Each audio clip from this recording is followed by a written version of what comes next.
Sir, I'm going to say this one more time and then I'm calling security. The woman in the pearl gray blazer held the check between two fingers the way a person holds something they found under a car seat. $5 million. Real paper. Real ink. Real signature. She tore it in half. Then she tore it again. And again. 4 pieces became 8, and 8 became a small white snowfall that she brushed off the edge of her desk into a wastebasket she didn't even look at. The man in front of her didn't raise his voice. He didn't move. He just looked at the wastebasket and then at his 9-year-old daughter sitting in the chair beside him with her backpack still buckled across her chest. And he said quietly, "That's fine. There's another one." 11 minutes later, a black sedan pulled up outside the branch. An old man got out. He didn't look at the manager.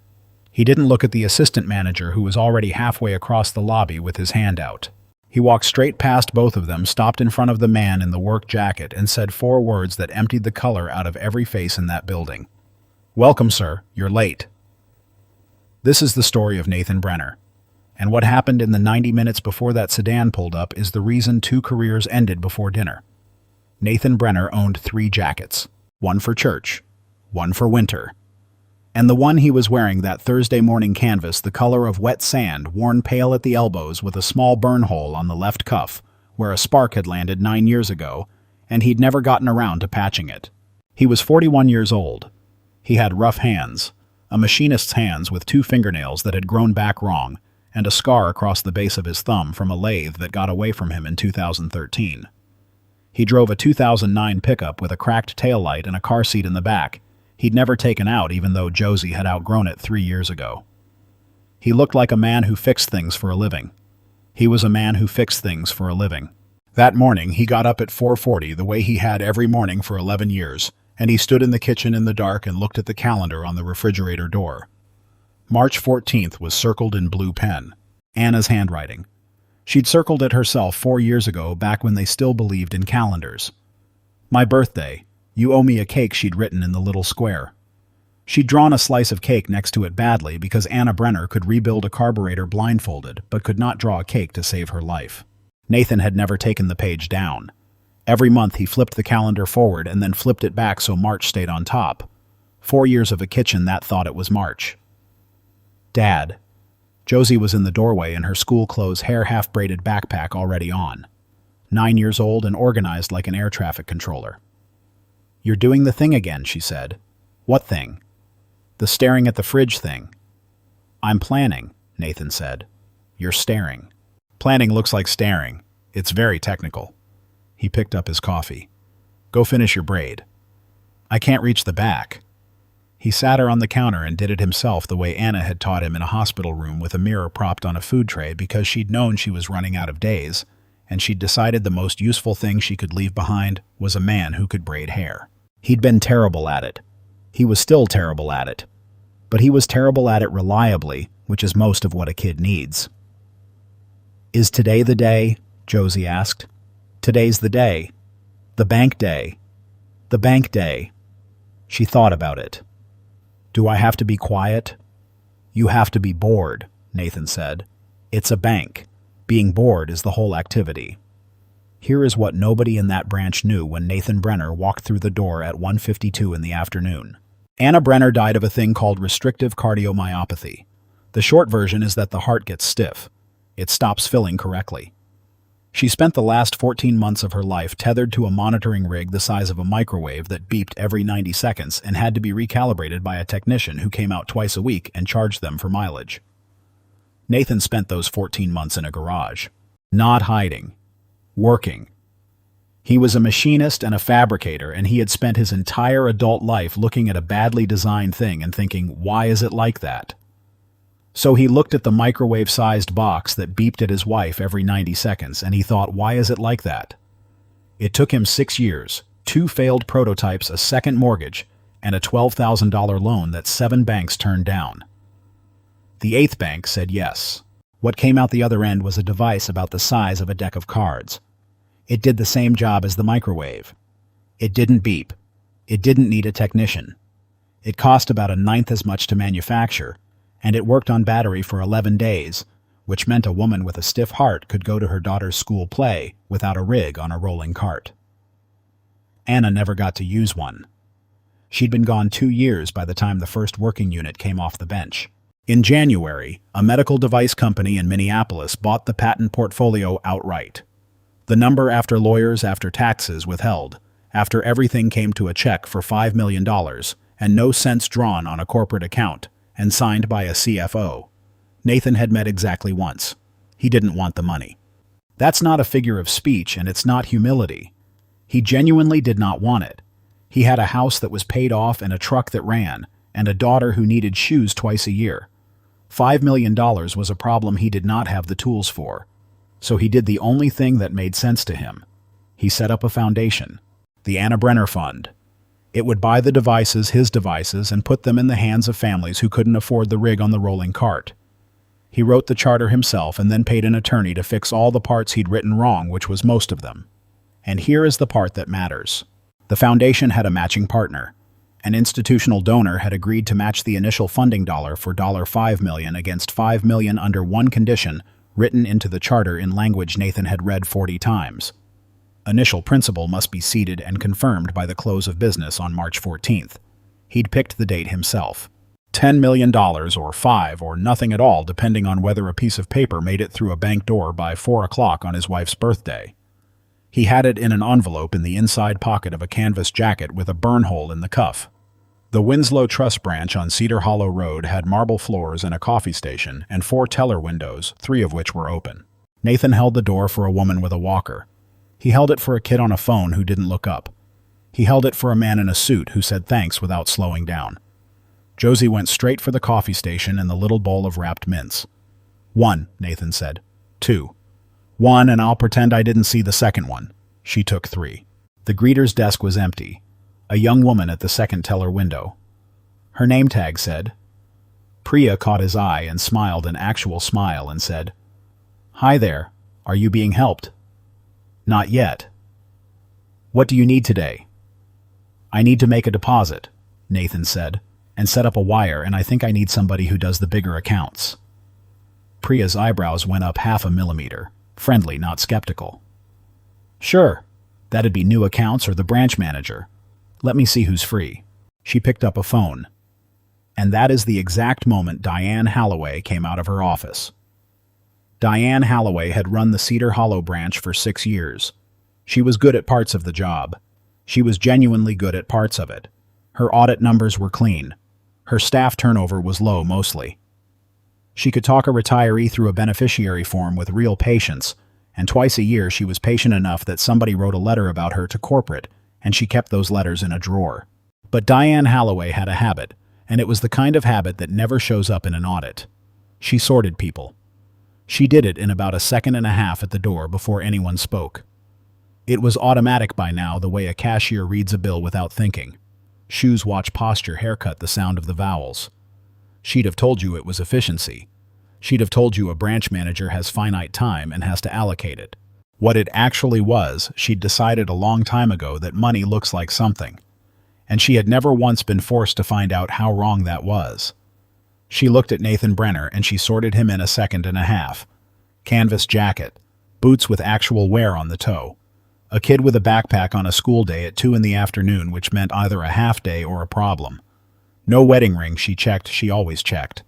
Hands like sandpaper. Overdraft, she thought. Or a hardship letter. Or he's here to argue about a fee. "I can take this one," she said to Priya in the voice of someone doing a favor. Priya hesitated. "He said he needs, I've got it. Diane Halloway, branch manager." She didn't offer a hand.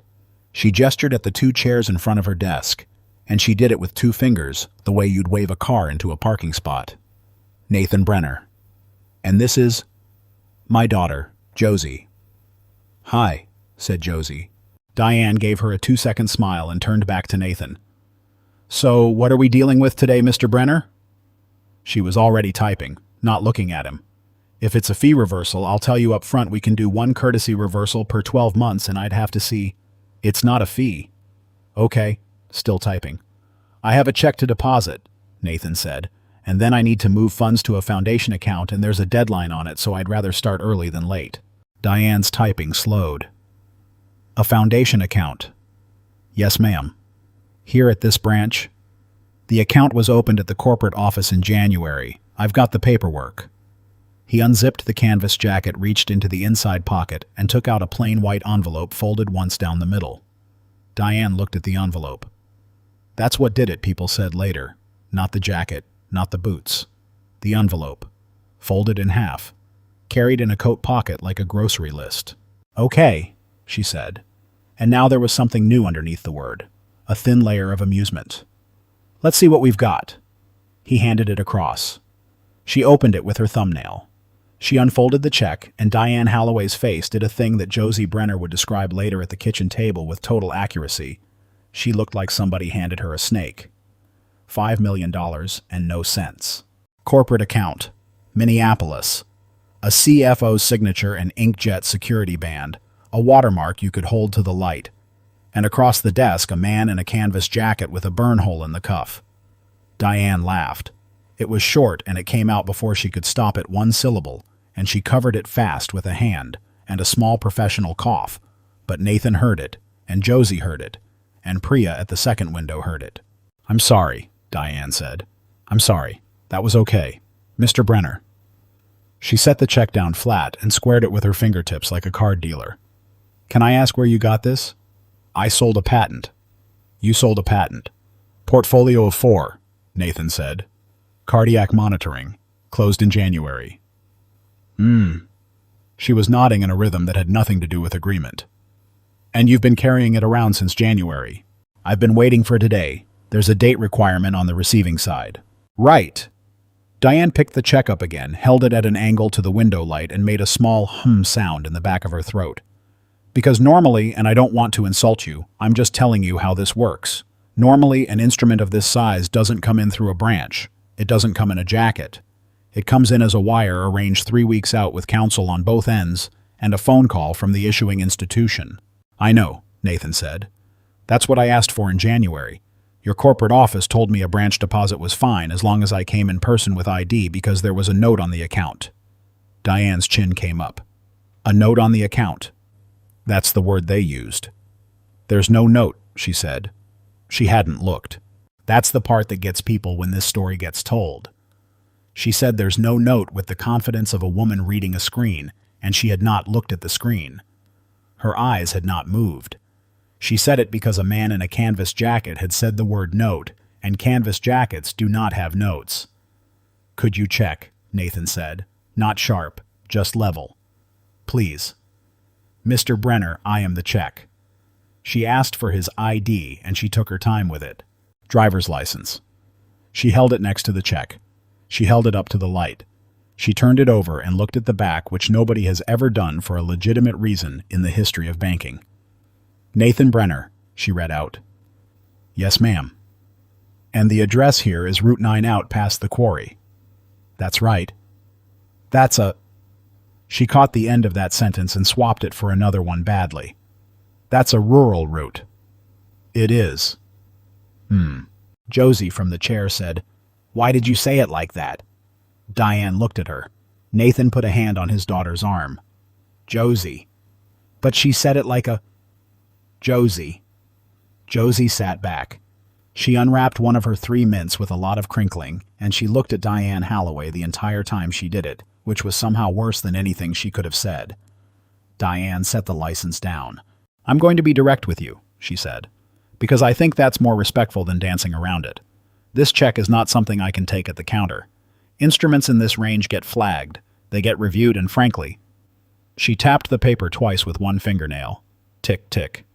A lot of the ones that come in like this aren't real. It's real. They always are. She smiled. I'm not accusing you of anything. I'm telling you what my job is. My job is that the last 3 times somebody brought me paper like this one was a lottery scam. One was an overpayment scam out of a car sale, and one was a very nice retired gentleman who'd been talking to somebody on the internet for 8 months. I understand. Do you... She was warming up now. She'd found the version of the conversation where she was the good guy. Because people come in so certain, Mr. Brenner. And what I have to do sometimes is be the one person in the room who's willing to say the hard thing. Nathan looked at her for a second. The hard thing, he said, would be checking the account note.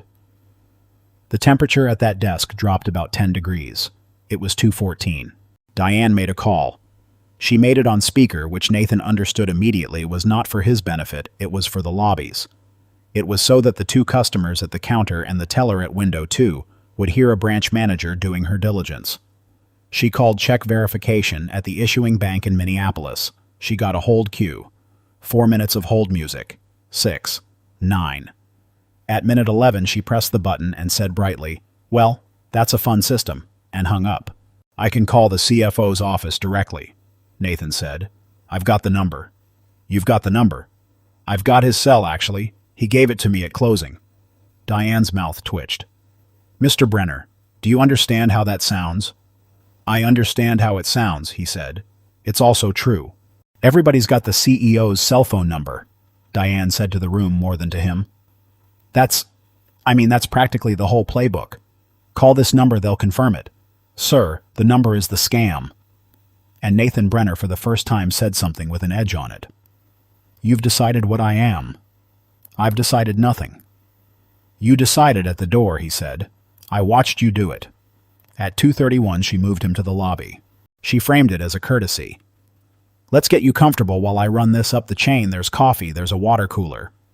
What it actually was, she needed her desk for a couple that had just come in, a couple in golf clothes, and she stood up to greet them with a hand extended and a first-name greeting and a laugh about somebody's swing. Nathan sat in a lobby chair with his daughter. He did not argue. He did not make a scene. He took out his phone, checked the time, and did math. 90 minutes.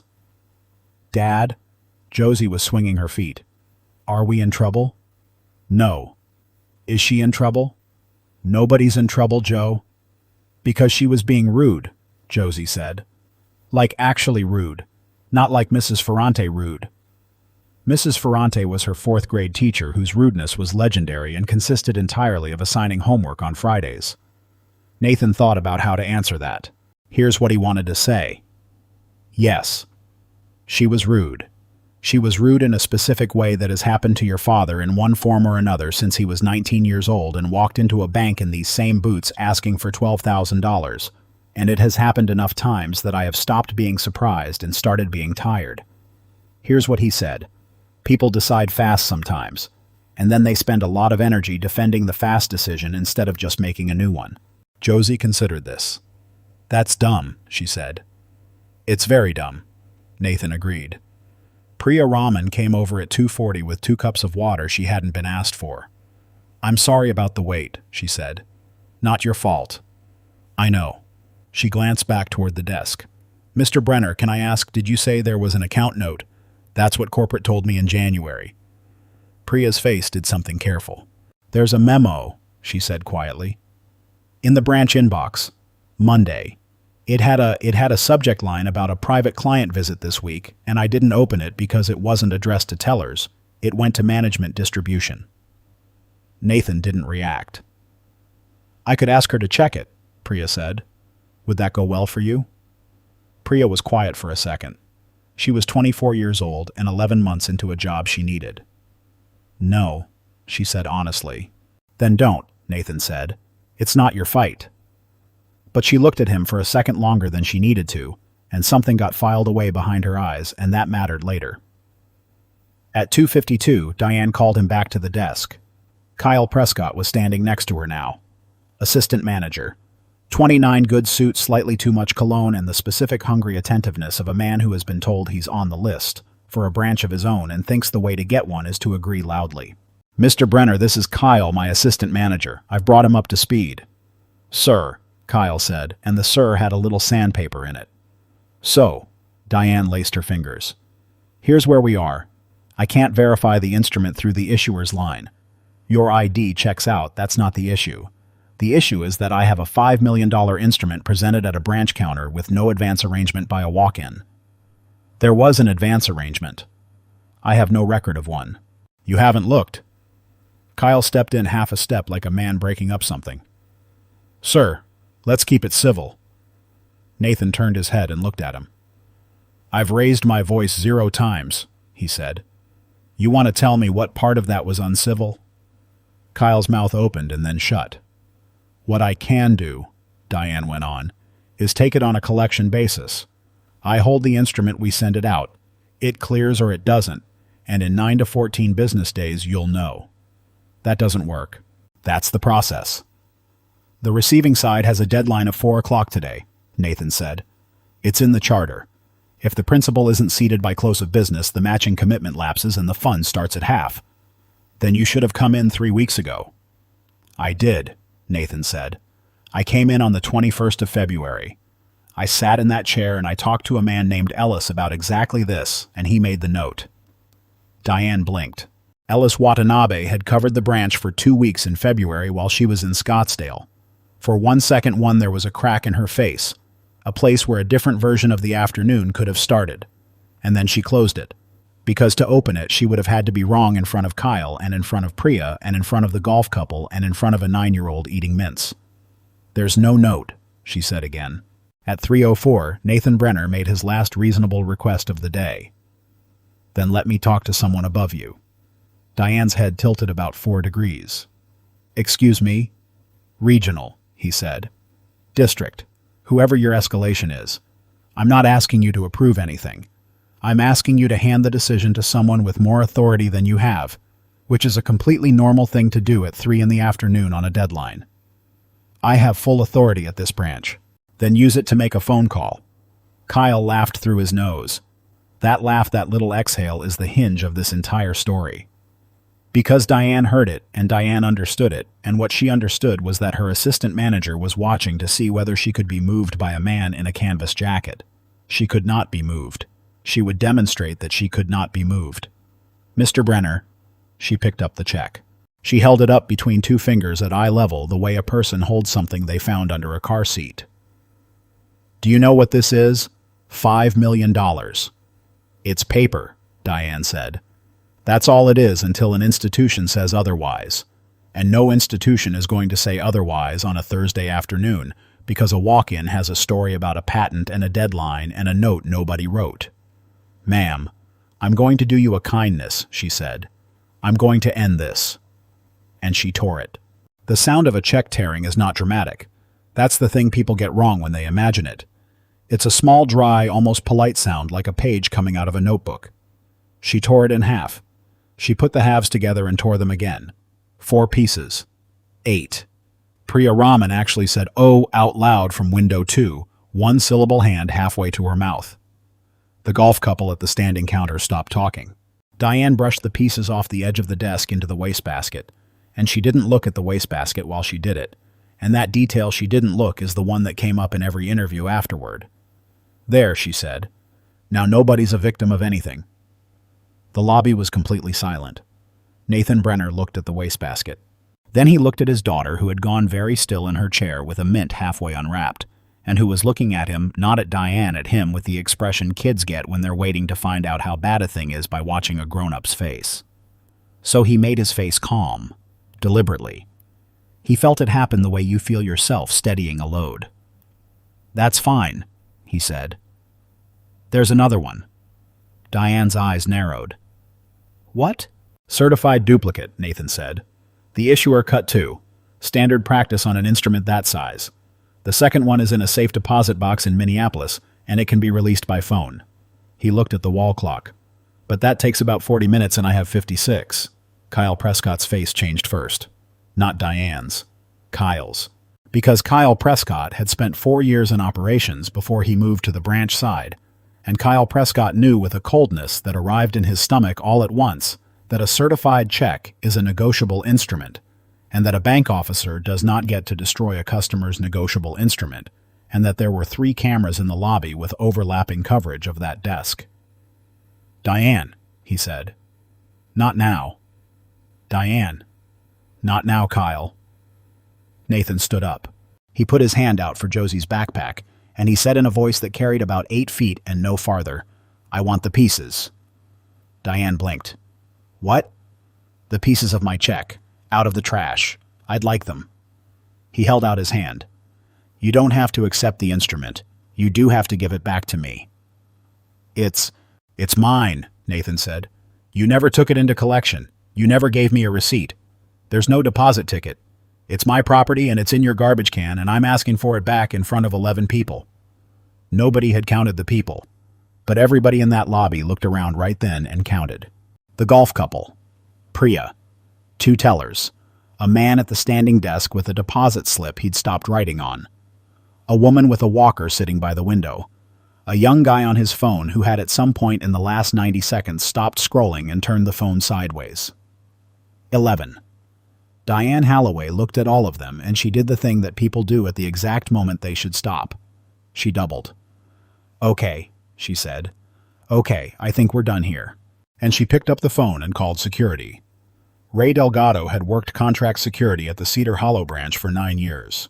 He was 56. He had a bad left knee from a fall off a loading dock in another life, and a son at community college and a policy his own, not the company's, about not putting hands on anybody unless somebody was in danger.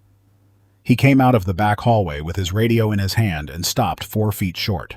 "Ray," Diane said, "this gentleman is finished with his business and needs to be escorted out." Ray looked at the gentleman. Canvas jacket, kid with a backpack, both of them standing calmly next to 2 chairs, hands visible, nobody yelling. "What did he do?" "Excuse me?" "I said, what did he do?"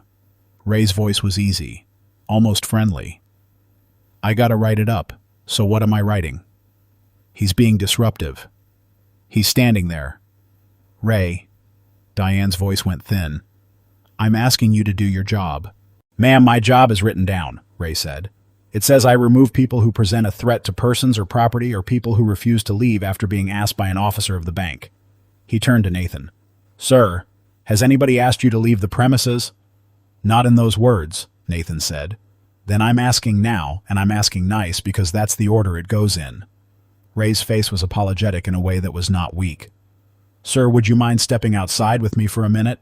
And Nathan Brenner, who could have refused, who had every reason to refuse, who had a wastebasket full of $5 million 10 feet away, said sure. He picked up Josie's backpack. "But before I do," he said, "I want everyone here to hear me say one sentence, and then I'll go outside and wait, and I won't say another word." "You don't get to make speeches in my branch," Diane said. "It's one sentence." The woman with the walker from over by the window said clearly, "Let him say it." Diane's mouth closed. Nathan looked at the wall clock. 3:19. "On February 21st, he said, a man named Ellis Watanabe sat at that desk and put a note on my account because I came in early like a person's supposed to. That note is in your system, and there's a memo in your management inbox from Monday, and neither one has been opened today. That's all. I'll be outside." He put his hand on his daughter's shoulder and walked toward the door. Ray Delgado held it open for him. And as they went through, Ray said something under his breath. 5 words that Josie Brenner remembered for the rest of her life, because it was the first time she'd ever heard an adult apologize for a building. "For what it's worth, sorry." Here is what happened inside during the 4 minutes they stood on the sidewalk. Kyle Prescott went to his workstation. He did not go to his workstation to help. Let's be honest about Kyle. Kyle went to his workstation because a horrible thought had arrived and would not leave, and the thought was, if this goes bad, I need to have looked. He opened the branch management inbox. Monday, 8:04 a.m. Subject line: Private Client Cedar Hollow Week of March 11th. Principal visit. Sender the office of the chairman. Kyle opened it. He read 4 lines and stopped breathing in a very specific way. Then he opened the account. And there on the Notes tab dated February 21st, initialed EW, was a single line of text that had been sitting in that system for 22 days. Client will present certified instrument on March 14th. Pre-cleared reference chairman's office. Do not delay. Escalate to regional immediately if any question arises. Kyle Prescott sat back in his chair. "Diane," he said. She was on the phone with regional, not about the check. About Ray Delgado and insubordination and how she wanted him off the schedule. "Diane. I'm on with Marissa." "Diane." Kyle's voice cracked. "Get off the phone." At 3:26, a black sedan pulled into the Cedar Hollow lot. It was not a limousine. That's the first thing everybody noticed and nobody expected. It was a 10-year-old sedan, clean, unremarkable, with a small dent in the rear quarter panel that had never been fixed, because the owner didn't consider dents to be information about anybody. The driver got out and opened the back door, An old man stepped onto the pavement. He was 81. He wore a gray coat, no tie, and he moved slowly on the left side the way a man moves after a hip. He carried nothing. No briefcase, no phone in his hand. He stopped when he saw the man in the canvas jacket standing on the sidewalk with a kid and a backpack. "Oh," he said. "Oh no."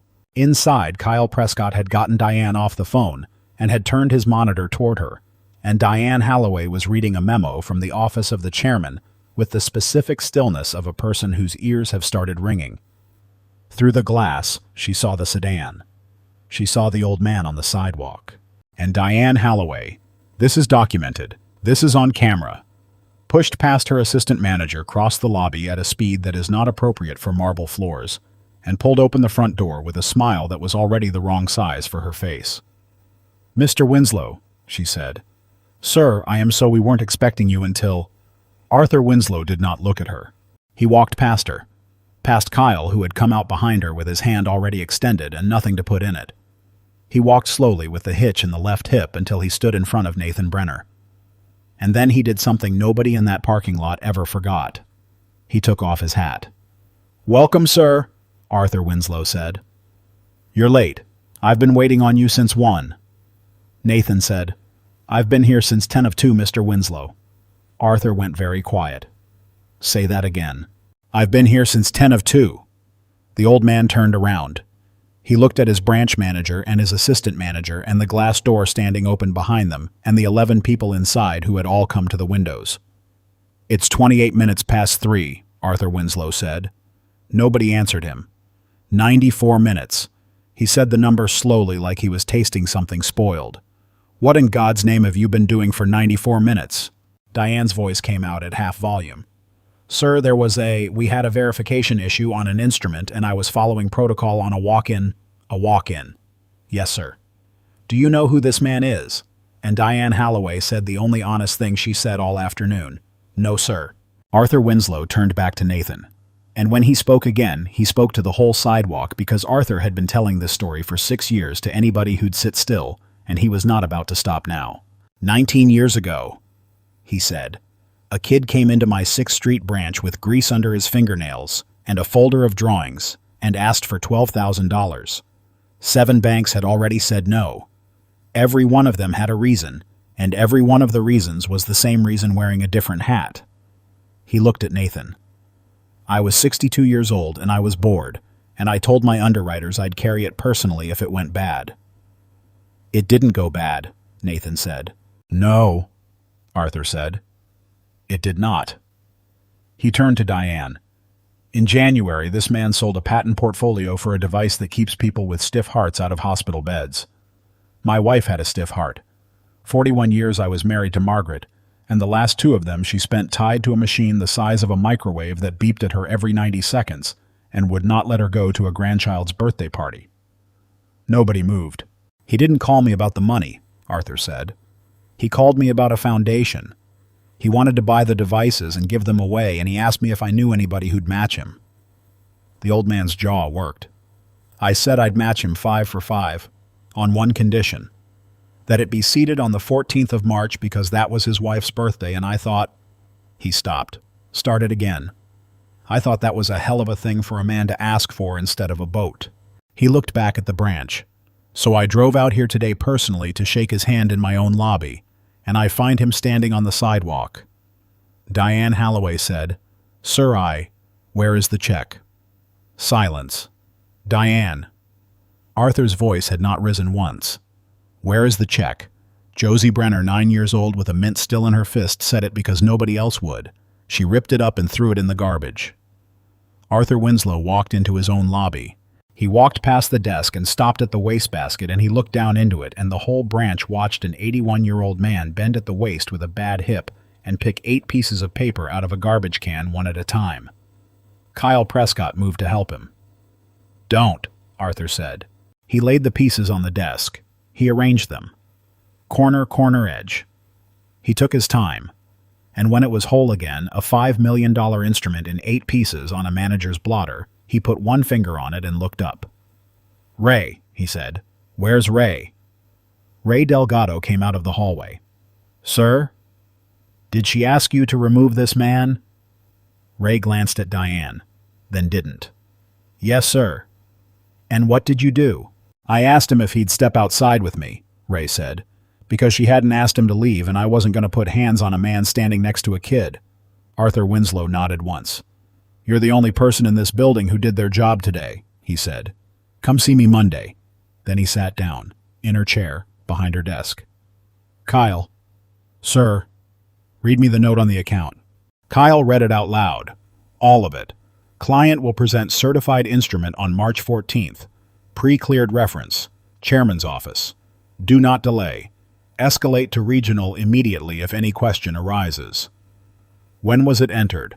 February 21st, sir. By who? Ellis Watanabe. 22 days, Arthur said.